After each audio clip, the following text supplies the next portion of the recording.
Pensé que tenía la familia ideal hasta que una cena lo cambió todo. Mi esposa no quiso vino. Mi hija soltó una bomba sobre el tío Esteban y yo descubrí una traición tan vil que afectaba a mi negocio, a mi cuñado y secretos guardados por décadas. Lo que pasó después me cambió de un marido confiado a un hombre que vio que la peor venganza es solo usar la verdad. Me llamo Carlos Soler, 43 años, y hace 3 meses creía tenerlo resuelto. 20 años casado con Carmen, una hija genial, Alicia, de 16, y un negocio que mi padre fundó y que yo transformé en una operación de millones. El grupo automotor Soler no era solo el sustento, era el legado, la reputación, todo el trabajo de 2 generaciones. La primera alarma sonó cuando Carmen volvió de la boda de su hermana en Sevilla, actuando distinto. Siempre fue atenta, un beso al volver yo del concesionario, pero se puso distante, absorta, pegada a su móvil. Si la tocaba, se zafaba con excusas de fatiga o estrés por las solicitudes de Alicia para la universidad. Luego, la extraña cita médica que mencionó. Análisis de rutina. Cosas de mujeres que no discutía. No presioné, joder. Pensé que merecía privacidad. ¿Qué marido vigila a su esposa por cada visita al médico? Uno listo, parece. La segunda señal fue lo unida que se volvió a su hermana Beatriz y a su esposo Esteban. Esteban siempre fue un tipo decente, callado. Trabajaba en gestión de obras y parecía adorar el suelo que Beatriz pisaba. Se había casado con ella hacía 5 años y yo había llegado a considerarlo un hermano. Incluso habíamos hablado de que se uniera al negocio familiar, tal vez para abrir una 5ª sucursal juntos. Pero últimamente las reuniones de familia eran distintas. Carmen se encendía en cuanto Esteban entraba en la sala. Hallaba excusas para sentarse a su lado. Se reía más fuerte de sus chistes, le tocaba el brazo al hablar. Cuando lo mencioné una vez, ella puso los ojos en blanco y me acusó de ser celoso y paranoico. Dijo que estaba trabajando demasiado y viendo cosas que no existían. Quizás tenía razón. Quizás era paranoico. El negocio automotor es brutal y cuando triunfas, todos quieren una parte de lo que has levantado. Llevaba tiempo lidiando con un intento de adquisición hostil por parte de una cadena nacional, luchando por mantener independiente nuestro negocio familiar. El estrés me estaba afectando, haciéndome cuestionarlo todo y a todos. Pero entonces llegó la noche que lo cambió todo. Carmen anunció que tendríamos una gran cena familiar en Casa Lucio, nuestro lugar habitual para las celebraciones. Nada especial, dijo ella. Solo quería reunir a todos. Mis padres, sus padres, Beatriz y Esteban, incluso mi hermano Juan, que ya rara vez asistía a los eventos familiares.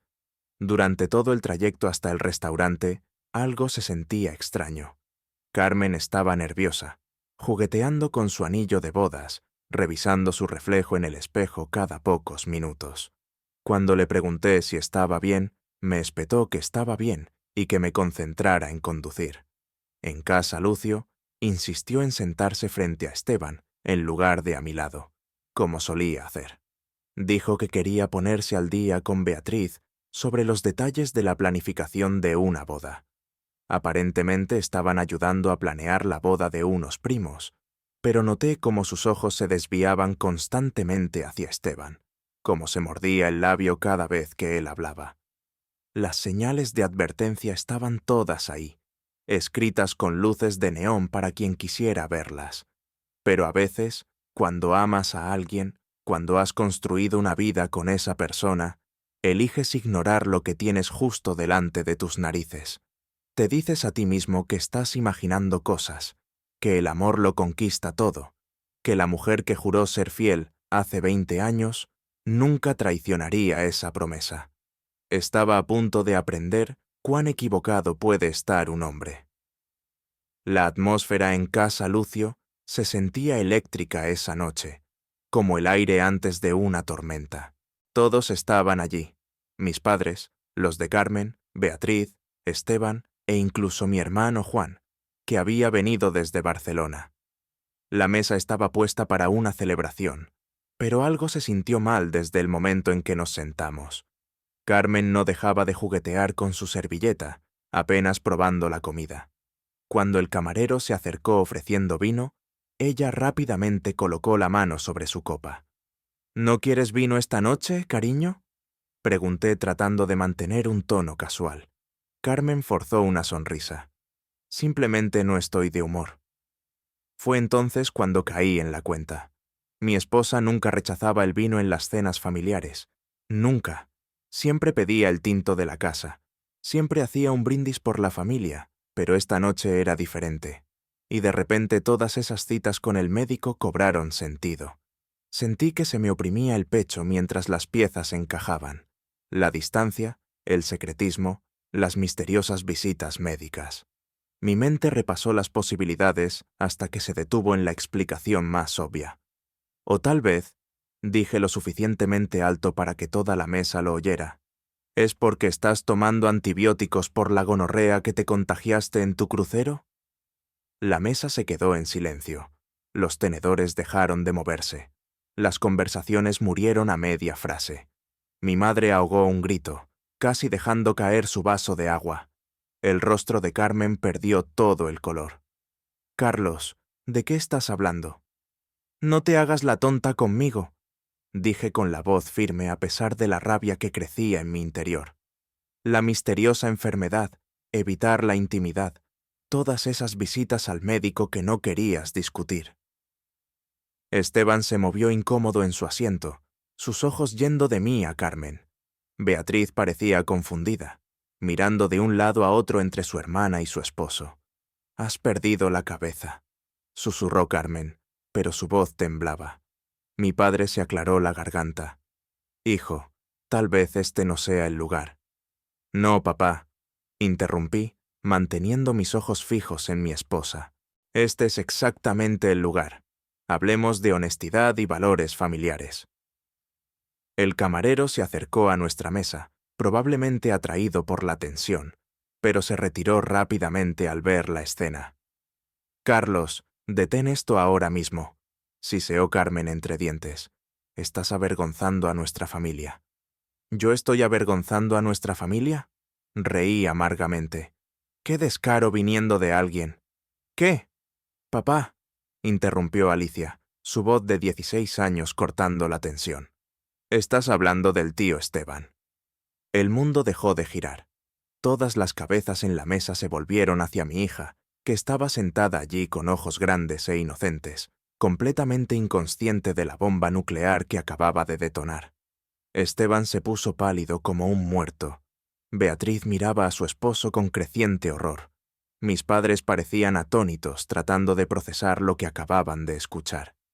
«¿Qué has dicho, cariño?», logré preguntar. Mi voz apenas un susurro. Alicia miró alrededor de la mesa, dándose cuenta de repente de que algo andaba mal.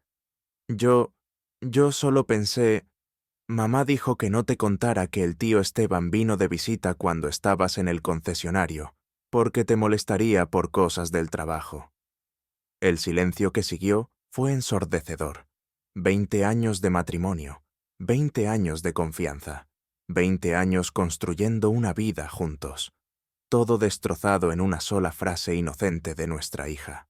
El silencio después de las palabras de Alicia se extendió como un cable tenso, a punto de romperse. Esteban parecía querer meterse debajo de la mesa y desaparecer. Beatriz miraba a su esposo con un horror creciente, las piezas de un rompecabezas que nunca había querido resolver encajando en su lugar. «Alicia», dijo Carmen bruscamente, «estás confundida, cariño».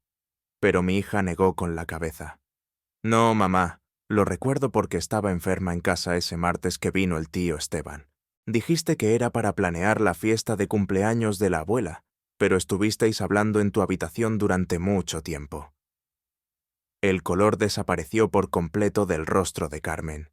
Esteban finalmente encontró su voz tartamudeando. «Escucha, Carlos, esto no es lo que...» «Cállate», dije en voz baja, pero las palabras llevaban suficiente amenaza como para silenciarlo de inmediato. «No te atrevas a intentar explicar esto». Mi padre extendió la mano sobre la mesa. Hijo, salgamos a hablar de esto. No, papá, todos necesitan escuchar esto. Me levanté lentamente, mi silla raspando el suelo. 20 años, Carmen. 20 años confiando en ti, construyendo una vida contigo. ¿Y tú has estado qué? Acostándote con mi cuñado a mis espaldas. Beatriz se abalanzó de repente sobre su hermana por encima de la mesa. ¡Pedazo de basura! ¿Cómo pudiste hacerme esto? Esteban agarró el brazo de su esposa. Beatriz, por favor. Ella se giró hacia él como una gata salvaje. No me toques, no vuelvas a tocarme nunca más. El restaurante se había quedado en completo silencio. Otros comensales miraban abiertamente mientras nuestra familia implosionaba en tiempo real. El gerente se acercó con vacilación, probablemente preguntándose si debería llamar a seguridad. ¿Cuánto tiempo?, exigí, mi voz cortando el caos. Los ojos de Carmen se llenaron de lágrimas. Si eran reales o calculadas, ya no podía saberlo. Carlos, por favor, aquí no, no delante de Alicia. Responde a la pregunta. ¿Cuánto tiempo? Esteban finalmente habló, su voz apenas audible. 2 años. 2 años. 2 años de mentiras, de reuniones familiares en las que se habían sentado frente a Beatriz y a mí, interpretando sus papeles a la perfección mientras nos traicionaban a ambos. 2 años en los que yo defendía a Carmen cuando mi instinto me decía que algo andaba mal. Sentí que algo frío se instalaba en mi pecho, reemplazando la rabia ardiente con una precisión quirúrgica. Esto ya no se trataba solo de adulterio, se trataba de la destrucción sistemática de 2 familias, la corrupción de todo lo que había construido y en lo que creía. «Fuera», dije con calma. Carmen parpadeó. «¿Qué?» «Fuera de mi restaurante, fuera de mi vista y fuera de mi casa. Los 2». El viaje a casa fueron los 20 minutos más largos de mi vida. Alicia estaba sentada en el asiento del copiloto, con lágrimas corriendo por su rostro, disculpándose una y otra vez por causar problemas. Yo seguía asegurándole que nada de esto era su culpa, que a veces los adultos toman decisiones terribles y los niños no deberían tener que guardar sus secretos. Detrás de nosotros, Carmen nos seguía en su BMW, probablemente planeando su próximo movimiento, ideando cómo darle la vuelta a este desastre a su favor. Pero yo ya iba a 3 pasos por delante. Mi mente trabajaba en las implicaciones con el mismo pensamiento estratégico que había convertido al Grupo Soler en una potencia regional. 2 años significaba que esto no fue un lapsus momentáneo. Fue una traición calculada y deliberada. Cada barbacoa familiar, cada cena festiva, cada vez que había invitado a Esteban para hablar de negocios, me habían estado tomando por tonto. En casa, envié a Alicia a su habitación y le dije que hiciera una maleta. ¿Te vas a quedar con los abuelos esta noche?, le expliqué. Papá tiene que resolver algunas cosas con mamá. Mi hija de 16 años no era tonta. Sabía que el matrimonio de sus padres acababa de explotar y estaba tratando de procesar cómo su comentario inocente había provocado un terremoto. «¿Tú y mamá os vais a divorciar?», preguntó en voz baja. La pregunta me golpeó más fuerte de lo que esperaba. «No lo sé todavía, cariño, pero pase lo que pase, no cambiará cuánto te quiero». Después de dejar a Alicia en casa de mis padres, volví a casa y encontré a Carmen caminando de un lado a otro en el salón como un animal enjaulado. Se había cambiado el vestido de la cena por unos vaqueros y un suéter. Su disfraz de «soy una madre normal». «Tenemos que hablar», dijo antes de que yo pudiera decir nada. «No», respondí simplemente. «Tú tienes que escuchar». Los ojos de Carmen brillaron. «Tú no dictas las reglas. Ahora yo dicto todo. Esta es mi casa, comprada con dinero de mi negocio y a mi nombre. ¿Quieres quedarte aquí? Sigues mis reglas». Retrocedió como si la hubiera bofeteado. La mujer que me había estado manipulando durante 2 años se enfrentaba de repente a una versión de su esposo que nunca había conocido. «Primera regla», continué sentándome en mi sillón con una calma deliberada. No más mentiras. Quiero nombres, fechas, lugares. Quiero saber todos los sitios donde has estado con él, cada vez que traicionaste nuestro matrimonio. Carlos, estás siendo irracional. ¿Irracional? Reí fríamente. Ni siquiera he empezado a ser irracional todavía. A la mañana siguiente, ya estaba en mi escritorio a las 6 de la mañana, pero no estaba revisando informes de ventas ni el inventario de los concesionarios. En cambio, estaba estudiando extractos bancarios, facturas de tarjetas de crédito y registros telefónicos que mi abogada había conseguido de urgencia durante la noche. Cuando eres dueño de 4 concesionarios de automóviles exitosos, aprendes que la información es poder. Y yo tenía la intención de tenerla toda. Lo que descubrí me revolvió el estómago. La aventura no era solo una traición emocional, era un robo financiero. Carmen había estado usando nuestras cuentas conjuntas para financiar estancias en hoteles, cenas caras y escapadas de fin de semana con Esteban. Incluso le había comprado un reloj Rolex por su cumpleaños con dinero de nuestra cuenta de empresa, alegando que era un regalo familiar por su ayuda con el marketing. Pero la verdadera bomba llegó cuando llamé a mi antiguo compañero de cuarto de la universidad, que ahora trabajaba como investigador privado. En 2 horas confirmó algo que lo empeoró todo. Esta no era la primera infidelidad de Carmen. 3 años después de nuestro matrimonio, había tenido una relación de 6 meses con su entrenador personal. 5 años después de eso, fue con su jefe en la empresa de marketing donde solía trabajar. ¿Cómo no me di cuenta de esto? Me pregunté mirando fotografías y recibos de hotel que pintaban un cuadro de engaño sistemático que abarcaba casi 2 décadas. Mi teléfono vibró con un mensaje de Beatriz. ¿Podemos vernos? Encontré algo en las cosas de Esteban que necesitas ver. 1 hora más tarde, estábamos sentados en una cafetería del centro. Ambos parecíamos supervivientes de un desastre natural. Los ojos de Beatriz estaban rojos de llorar, pero había acero en su voz cuando habló. He estado revisando su ordenador, dijo deslizando una memoria USB por la mesa. Hay correos electrónicos, Carlos, cientos de ellos que se remontan a 3 años. Conecté la memoria a mi portátil y sentí que la sangre se me helaba. Los correos no eran solo correspondencia romántica, eran planes detallados, planes para desviar lentamente dinero de nuestras 2 familias, planes para que Carmen me presionara para hacer a Esteban socio en el negocio de los concesionarios, planes para finalmente fugarse juntos con todo lo que pudieran liquidar. Han estado jugando a largo plazo, dije en voz baja. Beatriz asintió con la mandíbula apretada. Pero esto es lo que realmente me enfurece. Mira este correo del mes pasado. Me desplacé hasta el mensaje que ella indicaba y sentí que mi mano se convertía en un puño. Carmen le había escrito a Esteban sobre lo aburrido y predecible que me había vuelto, sobre cómo ella merecía algo mejor que estar atrapada en la mediocridad suburbana con un hombre al que solo le importaban las ventas de coches.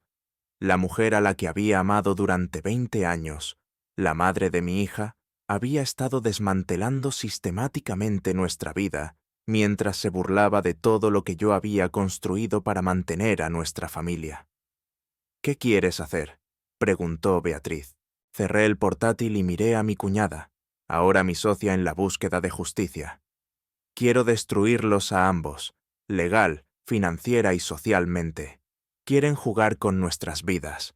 Vamos a enseñarles lo que son las consecuencias reales.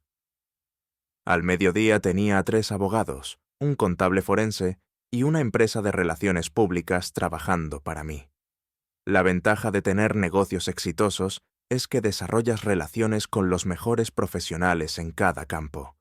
Cuando necesitas librar una guerra, llamas a la caballería. Mi abogada de divorcios era implacable y brillante. Ya había presentado documentos para congelar todas las cuentas conjuntas, impedir que Carmen accediera a su caja de seguridad y establecer acuerdos de custodia temporal que me favorecían enormemente. Pero el verdadero golpe de genio fue su recomendación de eliminar inmediatamente a Carmen de todas las cuentas de empresa y pólizas de seguro. Ella aún no lo sabe, explicó la abogada, pero a partir de esta mañana no tiene acceso a tarjetas de crédito, ni seguro de salud, ni ningún derecho legal sobre los activos del negocio. El acuerdo prenupcial que firmasteis hace 20 años es blindado. El contable forense había encontrado algo aún más perjudicial. Usar fondos de la empresa para asuntos personales no era solo adulterio, era malversación. Cada habitación de hotel, cada cena cara, cada regalo comprado con dinero de la empresa podría ser procesado como robo. Pero no solo estaba jugando a la defensiva, estaba pasando a la ofensiva de maneras que los golpearían a ambos, donde más les dolía. Esteban trabajaba como jefe de proyecto para una gran empresa de construcción. Una sola llamada al director general explicando que un empleado estaba malversando fondos a través de informes de gastos fraudulentos acabaría con su carrera al instante. La industria de la construcción era pequeña y muy unida. Una vez que se corriera la voz de que no se podía confiar en él, nunca volvería a trabajar. Para Carmen, la destrucción social sería más elegante. Se enorgullecía de ser un pilar de la comunidad, sirviendo en juntas de caridad y organizando eventos de recaudación de fondos. Mi empresa de relaciones públicas ya estaba redactando una declaración cuidadosamente elaborada sobre traiciones personales e irregularidades financieras que aseguraría que nunca más fuera bienvenida en esos círculos. Mi teléfono sonó. El nombre de Carmen apareció en la pantalla. «Habla Carlos Soler», respondí fríamente. «Carlos, por favor, tenemos que hablar». Su voz era desesperada ahora, probablemente porque descubrió que sus tarjetas de crédito no funcionaban. «No, no tenemos que hacerlo. Habla con mi abogada. Se llama Isabel Salas, de Salas y Asociados. Ella te explicará tu nueva realidad. No puedes simplemente dejarme sin nada. Tengo derechos. Tenías derechos cuando eras mi esposa fiel. Ahora solo eres alguien que robó de mi negocio y traicionó mi confianza. Tendrás suerte si no hago que te arresten». Colgué y volví a mi ordenador. Todavía había trabajo por hacer. La pieza final de mi estrategia involucraba a Alicia. Mi hija necesitaba entender lo que realmente había sucedido, no la versión edulcorada que Carmen intentaría contarle. Tenía 16 años, edad suficiente para manejar la verdad sobre las decisiones de su madre. Esa noche me senté con Alicia en casa de mis padres y le mostré las pruebas, no los detalles explícitos, sino suficientes registros financieros y cronologías para dejar claro que no fue un error momentáneo. Fueron años de traición calculada. «Siento que hayas tenido que enterarte de esto», le dije, «pero mereces saber por qué nuestra familia se está desmoronando y mereces saber que no es tu culpa». Mi hija miró los papeles, luego a mí. «¿Qué pasará ahora, papá?» «Ahora reconstruiremos sin las personas que no merecen ser parte de nuestras vidas». 3 días después de mi desmantelamiento sistemático de las vidas de Carmen y Esteban, recibí una llamada que lo cambió todo.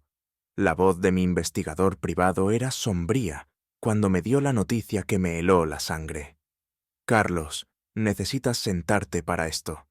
He estado investigando más a fondo los antecedentes de Esteban y hay algo que necesitas saber sobre tu hija». Mi corazón se detuvo. «¿Qué pasa con Alicia?» «La cronología no cuadra. He obtenido los registros médicos legalmente a través de los canales adecuados. Alicia nació en marzo de 2008, lo que significa que fue concebida en junio de 2007. Según los registros de tu tarjeta de crédito, fue entonces cuando Carmen hizo ese viaje sola para visitar a su amiga de la universidad en Cádiz». La habitación empezó a dar vueltas. «¿Qué estás diciendo?» «Estoy diciendo que Esteban vivió en Cádiz de 2006 a 2008. Estaba trabajando en la construcción allí antes de mudarse de nuevo aquí y conocer a Beatriz. El momento es demasiado perfecto para ser una coincidencia». Colgué y me quedé mirando la pared tratando de procesar lo que acababa de enterarme. La hija que había criado durante 16 años, la niña a la que enseñé a conducir, ayudé con los deberes, acompañé a la escuela cada mañana. Podría no ser biológicamente mía, pero incluso cuando ese pensamiento me golpeó como un golpe físico, otra voz en mi cabeza se reveló. La biología no hace a un padre. El amor sí, la dedicación sí. 16 años de fiebres nocturnas, partidos de fútbol e historias para dormir. Eso hace a un padre. Aún así, necesitaba saber la verdad por razones legales, si no por otra cosa. Si Esteban era el padre biológico de Alicia, complicaba todo lo relacionado con la custodia, la herencia y la manutención. La prueba de ADN fue sencilla. Un hisopo de la mejilla de Alicia durante lo que ella pensaba que era una visita de rutina al médico. Otra muestra de Esteban obtenida de una taza de café que mi investigador recuperó de su lugar de trabajo. La espera fue una tortura. Mientras tanto, Carmen había estado tratando de contactarme constantemente. Mensajes de voz desesperados sobre la necesidad de explicarlo todo y arreglar las cosas por el bien de Alicia. Incluso se había presentado en el concesionario, provocando una escena que requirió que la seguridad la escoltara fuera. Cuando llegaron los resultados del ADN, abrí el sobre con manos que temblaban ligeramente. Las palabras nadaban ante mis ojos. Probabilidad de paternidad, 99,9%. Un alivio tan intenso me inundó que, de hecho, me reí a carcajadas. Alicia era mía. No importaba qué más hubiera hecho Carmen, cuántas mentiras hubiera contado. Mi hija era mi hija. Pero ese alivio se transformó rápidamente en algo más duro y frío. Carmen me había dejado creer durante 16 años que existía incluso una posibilidad de duda. Había guardado el secreto de ese viaje a Cádiz, sabiendo que coincidía con la cronología de su aventura, y nunca dijo una palabra. Cogí mi teléfono y llamé a mi abogada. Isabel, necesito que agregues algo a la demanda de divorcio. Imposición intencional de angustia emocional y quiero que la prueba de ADN se incluya en nuestro caso de custodia. La opción nuclear estaba ahora sobre la mesa. Carmen había escalado esto más allá del simple adulterio a algo que se acercaba a la guerra psicológica. Era hora de responder de la misma manera. Esa noche senté a Alicia para la conversación más difícil de mi vida. Tenía derecho a saber lo que su madre había hecho, y lo más importante, tenía derecho a oír de mí que nada de eso cambiaba lo que sentía por ella. No importa lo que haga tu madre, no importa lo que ella diga o lo que diga cualquier otra persona. Tú eres mi hija. Punto. Fin de la historia. Alicia me abrazó tan fuerte que apenas podía respirar. Te quiero, papá. Yo también te quiero, pequeña, más de lo que nunca sabrás. A la mañana siguiente, llegaron noticias de que Esteban había sido arrestado. Los documentos de préstamo fraudulentos, combinados con pruebas de malversación de su empresa constructora, habían resultado en cargos de delito grave que podrían llevarlo a prisión de 5 a 10 años. Carmen, mientras tanto, había contratado a su propio abogado, un tiburón llamado Vargas, que se especializaba en divorcios de alto conflicto. Su primer movimiento fue exigir una audiencia de emergencia sobre mi supuesto abuso financiero y alienación parental de Alicia. La batalla judicial fue rápida y decisiva. Mi abogada presentó pruebas del robo sistemático de Carmen de las cuentas del negocio, su uso fraudulento de tarjetas de crédito y su conspiración con Esteban para cometer fraude de préstamos. La expresión del juez se volvió cada vez más severa a medida que se acumulaban las pruebas.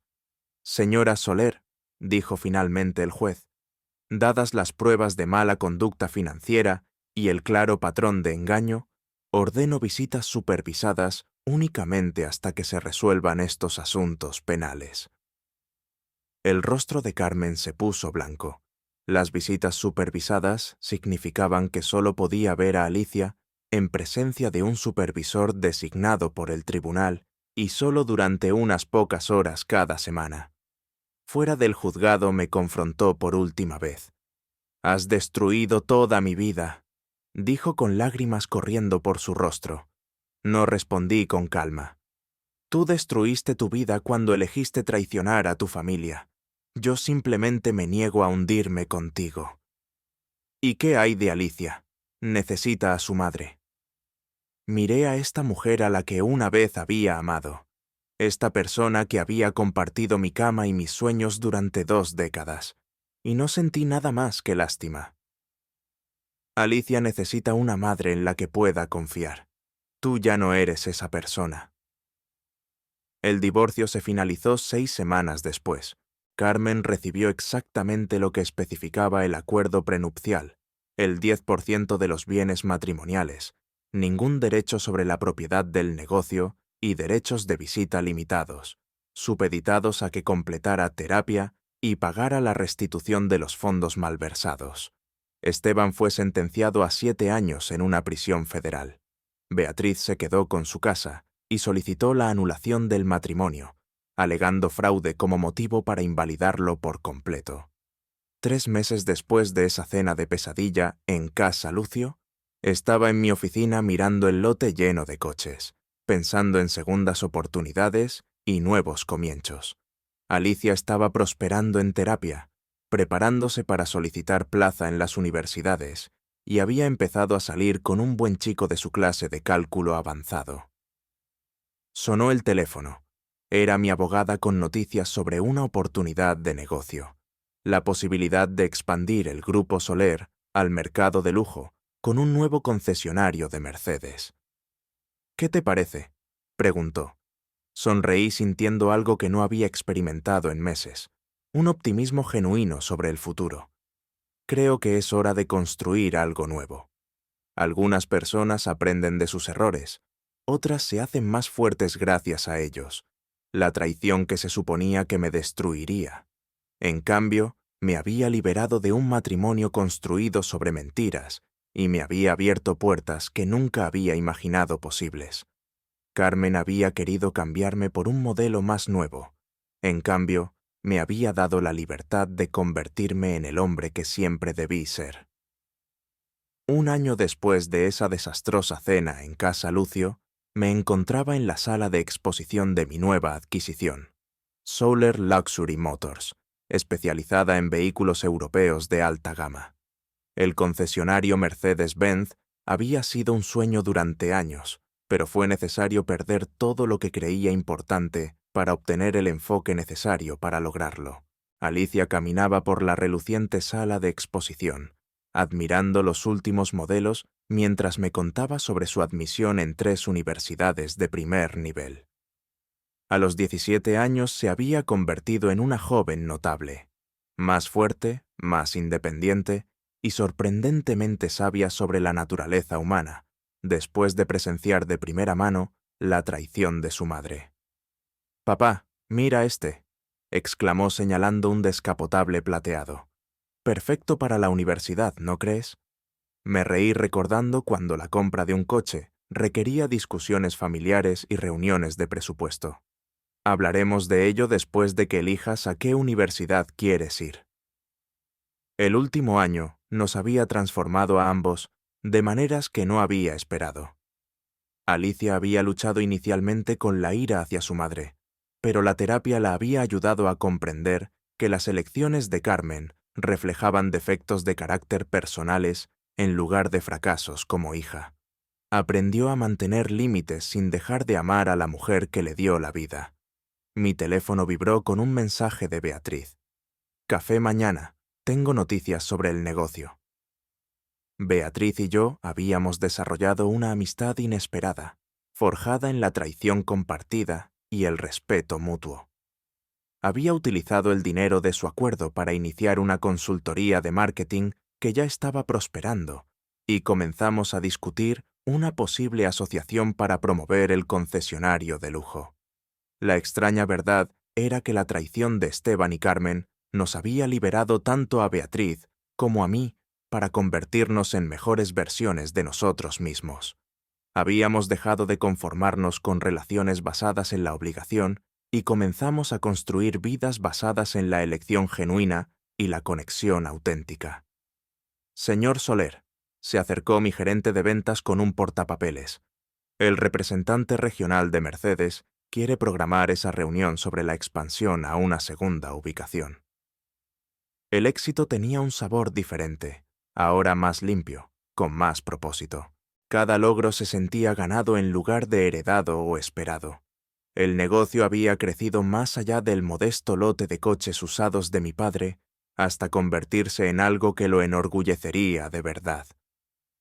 Esa noche, Alicia y yo nos sentamos en nuestra sala de estar, rediseñada, trabajando juntos en los ensayos para la universidad. Ella escribía sobre la resiliencia y el aprendizaje para confiar en su propio juicio. Yo revisaba los planes de negocio para la expansión en la venta de autocaravanas de lujo. ¿Alguna vez extrañas cómo eran las cosas antes?, preguntó durante un descanso de la escritura. Consideré la pregunta cuidadosamente. Extraño la seguridad de pensar que podía confiar en todo el mundo, pero no extraño vivir con mentiras. Ella asintió pensativamente. Mamá llamó de nuevo, ayer. Quiere llevarme a cenar la semana que viene. Alicia todavía mantenía un contacto limitado con Carmen, quien estaba reconstruyendo lentamente su vida, después de perderlo todo. Las visitas supervisadas habían terminado, pero su relación seguía siendo cuidadosa y distante. ¿Qué le dijiste? Que lo pensaría. Está bien, es tu elección, cariño. Lo que decidas, te apoyaré. La libertad de hacer esa afirmación, honestamente se sintió como la mayor victoria de todas. Habían pasado 2 años desde la noche que lo cambió todo.